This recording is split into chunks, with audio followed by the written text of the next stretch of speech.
इस वीडियो के अंदर हम महात्मा गांधी के द्वारा चलाए गए असहयोग आंदोलन का सेकंड पार्ट करेंगे, मतलब अगला हिस्सा करेंगे। पिछली वीडियो में हमने असहयोग आंदोलन जो कि महात्मा गांधी के द्वारा चलाया गया था उसका अर्थ और क्या क्या वजह रही थी, क्या कारण थे कि असहयोग आंदोलन शुरू किया गया, या लोग जो थे वो अंग्रेज़ों से गुस्सा थे, महात्मा गांधी भी और मुसलमान भी अंग्रेज़ों से गुस्सा थे, क्या क्या कार्य किए थे उन्होंने, वो हमने पिछली वीडियो में देख लिया। सो प्लीज़ आप इस वीडियो को करने से पहले पिछली वीडियो को अवश्य देखें ताकि आपको क्वेश्चन बिल्कुल आसानी से समझ में आ जाए। ठीक है, अब हम इस वीडियो के अंदर स्टार्ट करते हैं कि असहयोग आंदोलन के कार्यक्रम क्या थे। भाई कि इस आंदोलन जब हम ये शुरू करेंगे तो इस आंदोलन में हमने काम क्या क्या करने हैं, क्या क्या चीज़ें प्राप्त करनी है, वो चीज़ें हम देखेंगे। तो जैसा कि मैं थोड़ा सा बड़ा करके दिखाने की कोशिश करता हूँ यहाँ पे, तो आप देख पा रहे हो कि असहयोग आंदोलन के कार्यक्रम कि राष्ट्रीय स्कूल और जो कॉलेज है उनकी स्थापना की जाएगी भारतीयों के लिए, क्योंकि उस समय जो स्कूल थे उन पे अंग्रेज़ों का अधिकार था, अंग्रेज़ी शिक्षा का ज़्यादा जोर दिया जा रहा था और भारतीय शिक्षा की ओर बिल्कुल भी ध्यान नहीं दिया रहा था। और भारतीय मानते थे कि यदि अगर हमने देश का विकास करना तो हमारे लोगों में जो अनपढ़ लोग थे उनमें भारतीय भाषाओं या भारतीय बोलियों के द्वारा उनमें जागृति या राष्ट्रीय भावना उत्पन्न की जा सकती है। तो इसलिए उन्होंने एक खाका तैयार किया था कि भी हम जो है राष्ट्रीय स्कूल जो कॉलेज है उनकी स्थापना करेंगे ताकि हम भी वृद्धि कर सके, विकास कर सके अपने देश का भी। उसके बाद है अपने विवाद, जो भी उनके लड़ाई झगड़े होते हैं, हमारे खुद के लड़ाई झगड़े उनके हमारी पंचायतों के द्वारा, कोई भी व्यक्ति यदि अपने विवाद है उनको लेकर अंग्रेज़ों के पास नहीं जाएगा, अंग्रेज़ों की अदालतों में नहीं जाएगा, हम अपने झगड़ों को, विवादों को है अपनी पंचायतों के द्वारा हल करेंगे। इसलिए उन्होंने पंचायतों का गठन करने का कार्यक्रम रखा भी। इस आंदोलन के अंदर ये कार्य करेंगे हम। उसके बाद है स्वदेशी वस्तुएं। स्वदेशी वस्तुएं कि अपने देश की वस्तुएं उनका प्रयोग करेंगे ताकि जो हमारे उद्योग जो ठप हो चुके हैं, जो हमारे जो कर्मचारी थे, जो मजदूर थे, जो बेरोजगार हो चुके, जो उद्योग हमारे ठप हो चुके, वो दोबारा से स्टार्ट हो जाए, उनको रोजगार मिल जाए और हम अपना विकास कर सके। उसके बाद उन्होंने चरखा और हथकरघा उद्योगों को महत्व दिया ताकि भारतीय लोगों को रोजगार मिल सके। छुआछूत की प्रथा को समाप्त करने का प्रयास किया। महात्मा गांधी मानते थे कि यदि जब तक हम छुआछूत की प्रथा को समाप्त नहीं कर सकते हैं या उसका अंत नहीं कर सकते तब तक हम कभी भी आज़ादी नहीं प्राप्त कर सकते। इसलिए उन्होंने छुआछूत को समाप्त करने के लिए जोर दिया। ये भी हमारा कार्यक्रम अपनाया भी, इस आंदोलन के अंदर हम ये करेंगे। उसके बाद हिंदू मुस्लिम एकता को मजबूत करना, हिंदू और मुस्लिमों को, क्योंकि उनके बीच में फूट डली हुई थी अंग्रेज़ों की वजह से। अंग्रेज़ों ने बहुत सारी तकनीकें अपनाई थी, तरीके किए थे जिनके कारण हिंदू और जो मुस्लिम थे वो एक नहीं थे, उनमें फूट डाली गई थी।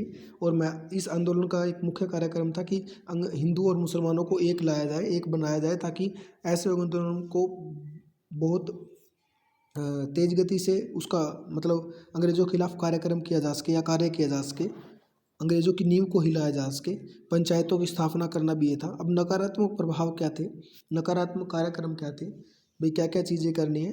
तो नकारात्मक कार्य थे कि लोगों ने सरकारी पदों और उपाधियों को त्याग दिया था, सरकारी कॉलेज और स्कूलों में विद्यार्थियों ने जाना बंद कर दिया था, चुनावों में हिस्सा न लिया जाए। भाई किसी भी प्रकार से जो अंग्रेज़ों द्वारा जो चुनाव किए जा रहे हैं उसमें आप किसी प्रकार से हिस्सा नहीं लेंगे ताकि अंग्रेज़ों को पता चल जाए कि भारतीय क्या है। क्योंकि महात्मा गांधी का मानना था कि जो अंग्रेज़ है वो हमारी वजह से है, हमने यहाँ पे उनको राजा बनाया है, हमारी वजह से वो हमारे ऊपर राज करे। यदि हम उनका किसी प्रकार से भी सहयोग नहीं देंगे तो उनको बहुत सारी समस्याओं का सामना करना पड़ेगा और आखिर में उनकी जो हमारी जो मांगे हैं उनको मानना ही पड़ेगा। और वकीलों ने, जो भारतीय वकील थे, उन्होंने वकालत छोड़ दी, कोर्टों में जाना छोड़ दिया। ये नकारात्मक प्रभाव थे, लेकिन इसका ये नकारात्मक प्रभाव अंग्रेज़ों के लिए बुरे सिद्ध हुए थे, समस्याएं पैदा कर रहे थे, भारतीयों के लिए सही थे। असहयोग आंदोलन का महत्व क्या था? असहयोग आंदोलन का सबसे बड़ा महत्व था राष्ट्रीय आंदोलन को जन आंदोलन में बदलना, राष्ट्रीय एकता, राष्ट्रीय भावना, देश प्रेम की भावना को वृद्धि करना था। असहयोग आंदोलन के जो लक्ष्य तय किए गए थे उनको पूरा करना भी इसका महत्व था। भाई जो हमने इसमें कार्यक्रम हमारे थे, नए नए स्कूल खोलेंगे, पंचायत वगैरह करेंगे, स्वदेशी वस्तुओं का प्रयोग करेंगे, विदेशी वस्तुओं की होलियाँ जलाएंगे, ये कुछ कार्यक्रम थे। ये उनको पूरा करना इसका एक महत्व था। जनता में अंग्रेज़ों के खिलाफ जो डर है उसको ख़त्म करना था। और जनता में देश प्रेम, भाईचारा और राष्ट्र भावना को विकास करना इसका मेन लक्ष्य था। सामाजिक विषमताएं, जो सामाजिक विषमताएं है, जाति, धर्म, भाषा, लिंग, छुआछूत की प्रथा, बेरोजगारी है, इन सबको दूर करना इसका एक मुख्य लक्ष्य था। इसीलिए ये आंदोलन शुरू किया गया था अंग्रेजों के खिलाफ।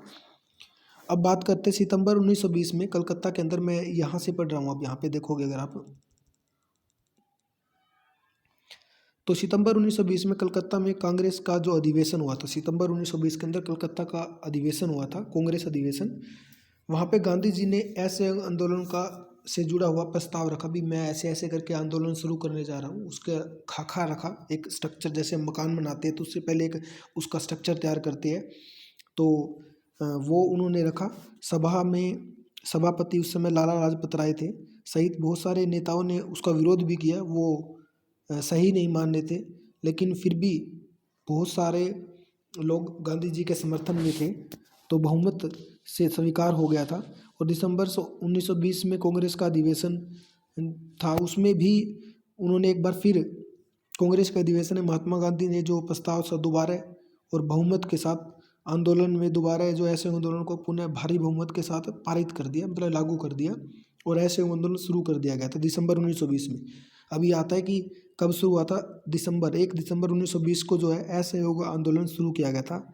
सितंबर 1920 में कलकत्ता का जो अधिवेशन हुआ था उसमें उन्होंने अपने जो खाका था असहयोग आंदोलन का वो रखा था। बहुत सारे नेता उनके पक्ष में नहीं थे, और लेकिन बहुमत मिला, ज़्यादा लोग उनके पक्ष में थे मुकाबले किनके, जो पक्ष में नहीं थे उनके।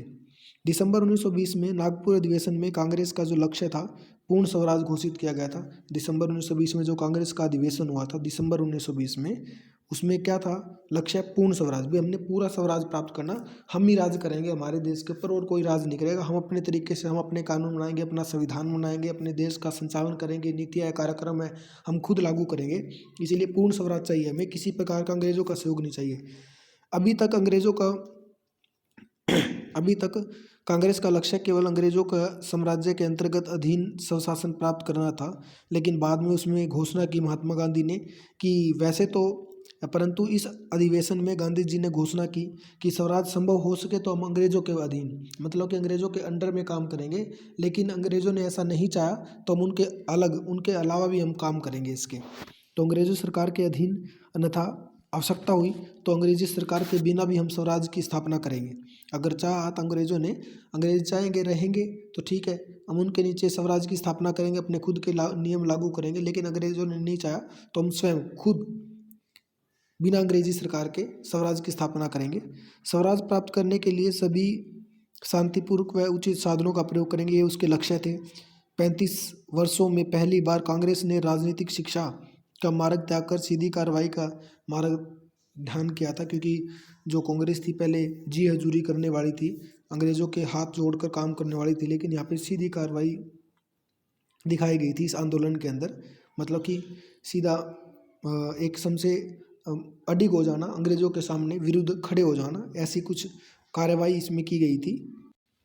उसके बाद असहयोग आंदोलन का उद्देश्य ब्रिटिश शासन तंत्र को पूरी तरह से ख़त्म कर देना था, ध्वस्त करना था, उसकी नींव को हिला देना था। लेकिन 5 फरवरी 1922 को यूपी के उत्तर प्रदेश के गोरखपुर जिले में चौरी चौरा नामक स्थान पर जो गुस्साई भीड़ थी, क्योंकि पुलिस ने उनके ऊपर लाठियाँ बरसाई थी और जिसके कारण भीड़ जो थी वो गुस्सा हो गई थी और वो अपने हाथों में मसाल लिए हुए थे, असहयोग आंदोलन के नारे लगाते हुए गलियों से जा रहे थे। लेकिन जब पुलिस ने उनके ऊपर लाठियाँ बरसाई तो भीड़ जो गुस्सा हो गई और वो पुलिस के पीछे भाग गई, और एक ज़िले के अंदर जहाँ पे पुलिस स्टेशन था, जब वो सारे पुलिस वाले उसके अंदर जा गए, बंद कर लिया दरवाज़ा, तो उन्होंने भीड़ाई जो मिसाल लिए हुए थे, आग जली हुई मिसाइल, तो उन्होंने उनको अंदर ही जला दिया था, जिसमें 22 पुलिसकर्मी, मतलब कि जिसमें 21 पुलिस चौकी में आग लगा दी थी, जिसमें 21 सिपाहियों सहित एक सब इंस्पेक्टर, मतलब कि 22 पुलिसकर्मी मारे गए थे। इस बात का जब महात्मा गांधी को पता चला तो उन्होंने 12 फरवरी 1922 को असहयोग आंदोलन को स्थगित कर दिया था। 12 फरवरी 1922 को जो है असहयोग आंदोलन वापस ले लिया गया था। लेकिन जब 5 फरवरी को ये घटना हुई और महात्मा गांधी को पता चला तो महात्मा गांधी ने उसी टाइम कह दिया था कि ये बंद किया जाए, लेकिन बहुत सारे जो नेता थे वो महात्मा गांधी को मना कर रहे थे भी, ये कुछ लोगों ने किया, उनकी वजह से सबको इसका नुकसान या इसका बदला नहीं मिलना चाहिए, या इसका जो रिजल्ट दूसरों के ऊपर नहीं आना चाहिए, उनकी गलतियाँ उनको मिलनी चाहिए सज़ा, सबको सज़ा नहीं मिलनी चाहिए। लेकिन महात्मा गांधी बोले कि मेरे आंदोलन में किसी प्रकार की हिंसा नहीं होनी चाहिए थी, इसमें 22 पुलिसकर्मी मारे गए, तो उन्होंने बोला कि नहीं, ये वापस नहीं लिया जाएगा। इस कारण से जो महात्मा गांधी थे वो आमरण अनशन, मतलब मैं किसी भी, यदि ये जब तक स्थगित नहीं होता है तब तक ना मैं कुछ खाऊंगा ना पीऊँगा, वो इस बात पे अडिग हो गए। उन्होंने सोचा, नेताओं ने, कि 1-2 दिन में मान जाएंगे, लेकिन ऐसा नहीं हुआ, जिसके कारण काफ़ी दिन गुजर गए थे। उन्होंने ना खाना ना पानी पिया, और जिसके कारण उनकी तबीयत खराब होने लगी, और आखिरकार 12 फरवरी 1922 को असहयोग आंदोलन को स्थगित कर दिया गया था, रोक दिया गया था, वापस ले लिया गया था या बंद कर दिया गया था। इस प्रकार आपने देखा भाई असहयोग आंदोलन का कार्यक्रम, नीतियाँ, ये क्या क्या चीज़ थी। तो आई होप कि आपको समझ में आएगा इस वीडियो के अंदर जो मैंने समझाने की कोशिश की है। प्लीज़ आप इस वीडियो को देखने से पहले इसकी पहली वीडियो ज़रूर देखें, ताकि आपको पूरा क्वेश्चन समझ में आ जाए। अगर आपको वीडियो अच्छी लगती है तो लाइक और शेयर भी ज़रूर करें, ताकि और विद्यार्थी और हमारे जो मित्र हैं वो भी इसका फ़ायदा उठा सके, उसको भी महत्वपूर्ण जानकारियाँ प्राप्त हो। यदि वीडियो के अंदर किसी भी प्रकार की गलती है या कोई समस्या आ रही है तो आप प्लीज़ कमेंट के अंदर ज़रूर लिखें, ताकि मैं उन गलतियों को अगली वीडियो में न करूं, या गलतियां हैं वो मुझे पता चल जाए और मैं उसको सुधार पाऊं। ये जो गलतियां वो मुझे आपके माध्यम से ही पता चलेगी, यदि आप कमेंट के अंदर बताते हो कि गलतियाँ क्या है, ताकि मैं दूसरों को भी बता सकूँ भी ये गलतियाँ रही है, वो गलत ना सीखे। कुछ वीडियो बनाते समय कुछ जल्दबाजी में कुछ गलत बोला जाता है, 1-2 वर्ड जो है, सो प्लीज़ आप उसको बता दें, ताकि दूसरों को भी पता चले कि ये गलती रही है, यहाँ पे छोटी मिस्टेक हो गई है। और प्लीज़ वीडियो अगर अच्छी लगती है तो लाइक और सब्सक्राइब भी ज़रूर करें। जय हिंद, जय भारत।